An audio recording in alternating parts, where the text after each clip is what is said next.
తెలంగాణలో ఏసీబీ మరోసారి పంజా విసిరింది. ఆదాయానికి మించిన ఆస్తులు కలిగి ఉన్నారన్న ఆరోపణలపై సర్వే అండ్ ల్యాండ్ రికార్డ్స్ విభాగం డిప్యూటీ డైరెక్టర్ సుంకరి నరహరి నివాసం కార్యాలయాల్లో ఏసీబీ అధికారులు మంగళవారం సోదాలు చేపట్టారు. ఏసీబీ డీఎస్పీ శ్రీధర్ నేతృత్వంలోని బృందాలు మంగళవారం తెల్లవారుజాము నుంచే ఏకకాలంలో ఈ తనిఖీలు ప్రారంభించాయి. హైదరాబాద్లోని ఛత్రీనాకలో ఉన్న నరహరి నివాసం, ఆయన కార్యాలయంతో పాటు ఆయనకు సంబంధం ఉన్న మరో 11 ప్రాంతాల్లో అధికారులు విస్తృతంగా సోదాలు నిర్వహిస్తున్నారు. తన అధికారిక ఆదాయ వనరులకు మించి నరహరి ఆస్తులు కూడబెట్టినట్లు వచ్చిన ఆరోపణల నేపథ్యంలో ఏసీబీ ఈ కేసు నమోదు చేసింది. ఇటీవల రాష్ట్రంలో రెవెన్యూ, భూ సంబంధిత శాఖల్లోని అధికారులపై ఏసీబీ ప్రత్యేక నిఘా పెట్టిన తరుణంలో ఈ సోదాలు ప్రాధాన్యత సంతరించుకున్నాయి. ప్రస్తుతం సోదాలు ఇంకా కొనసాగుతున్నాయని, ఎంత మొత్తంలో అక్రమాస్తులు గుర్తించారు, ఏ పత్రాలు స్వాధీనం చేసుకున్నారు అన్న పూర్తి వివరాలైతే ఇంకా తనిఖీలు ముగిసిన అనంతరమే వెల్లడయ్యే అవకాశం ఉందని అధికారులు కూడా చెబుతున్నారు. ఇదే విషయానికి సంబంధించి మరింత సమాచారం మా రాజ్ కుమార్ అందిస్తారు. రాజ్ కుమార్, చెప్పండి, అసలు ఇంత ఆస్తులు కూడబెడుతుంటే అధికారులు ఏం చేస్తున్నారు? ఇంత ఎలా కూడబెట్టారు? అసలు ఏ మార్గంలో? Good morning.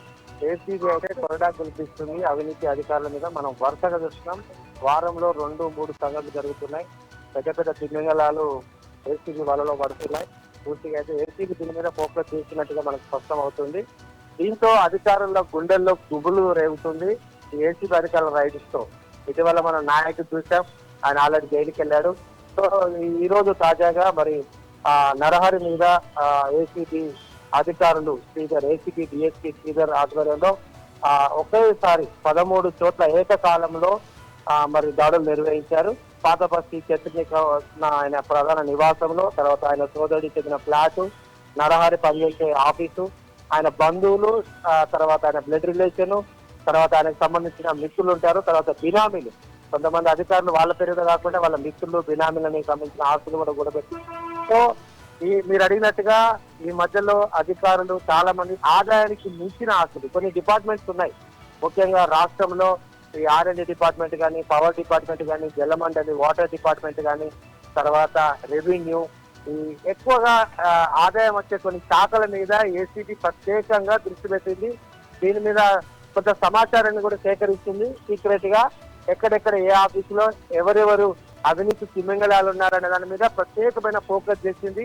కొంతమంది సమాచారాన్ని కూడా ఇస్తున్నారు ఏసీబీకి. సో ప్రత్యేకమైన డ్రైవ్ తో ఇది పనిచేస్తుంది. ప్రతి వారంలో 2 లేదా 3 మీద మనం దాడులు చూస్తా ఉన్నాం. అంటే ఆదాయానికి వారికి ఆల్రెడీ లక్షల్లో వేతనాలు ఉంటాయి, అన్ని విలాసవంతమైన జీవితాలే, అన్ని ఆఫీస్ గవర్నమెంటే ప్రొవైడ్ చేస్తుంది.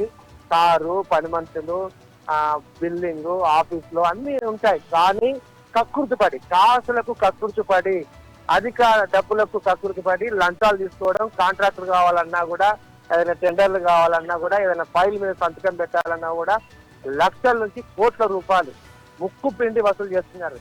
డబ్బులు ఇస్తేనే సంతకం పెడతాం, లేదంటే సంవత్సరాల తరబడి కాంట్రాక్టర్లు ఏదైనా పని చేస్తే, ఏదైనా వర్క్ చేస్తే దాని చెక్ రిలీజ్ కావడానికి వాళ్ళు నెలలు, సంవత్సరాలు వెయిట్ చేయాలి. ఒకవేళ డబ్బులు కనుక, కమిషన్ కనుక 10%, 15% కనుక ఇస్తే సంతకం పెడతారు, లేదంటే హోల్డ్ పెడతారు. సో ఇలా ఎవరైతే అధికారులకు అవకాశం ఉందో, ఎక్కువగా డబ్బులు అందించే కొన్ని శాఖలు ఉన్నాయి, ఆ శాఖలకు సంబంధించిన ఇప్పుడు అధికారులే ఏసీబీ వలలో పడుతున్నారు. కాసులకు కక్కుర్తి పడి, అవినీతికి అలవాటు పడి ఈ యొక్క డబ్బులు అయితే సంపాదిస్తున్నారు. దాని మీద ఏసీబీ ప్రత్యేకంగా ఫోకస్ చేస్తుంది. సో ఇప్పుడు ఇవాళ పట్టుబడ్డ నరహరి కూడా అదే పరిస్థితి. ఇంకా చాలా ఎక్కడెక్కడ ఉన్నాయని అధికారులు ఆరాధిస్తున్నారు. డాక్యుమెంట్స్ కోసము, పత్రాల కోసము, బ్యాంకు లాకర్ల కోసం. Thank you Raj Kumar.